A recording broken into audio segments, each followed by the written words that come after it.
What is the most important quality of a leader? Rabbi Sachs, Zichron Livracha, argues that the most important qualities of a leader is to have confidence in those people who you are in fact called to lead. The spies, they failed to have confidence in the people that they were leading. When they saw the giants that lived in the land of Israel, they reported back, you know what? You guys can't defeat them. We can't defeat them. They're too powerful. We are like grasshoppers in their eyes. Rosabeth Moss Cantor of the Harvard Business School writes in her book Confidence that, quote, leadership is not about the leader. It is about how he or she builds the confidence of everyone else. In fact, in Latin, the word confidence means having faith together.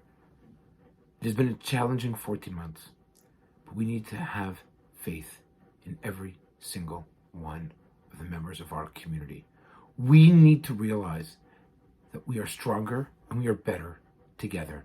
And we need to have confidence in our brothers and our sisters that we can rebuild those communities that perhaps have not been as strong as usual because of the pandemic. But we believe in Am Yisrael, in the Jewish people, and in humankind, that we can rebuild. We can become stronger than we were before. We need to demonstrate and lead and have that confidence that we will, in fact, rebuild after these challenging few months.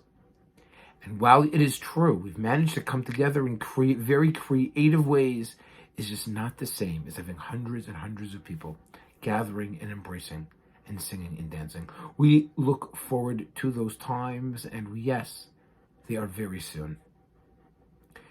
And I want to share this message with all of you. Please, have confidence in your neighbors, your friends, your family, in your community.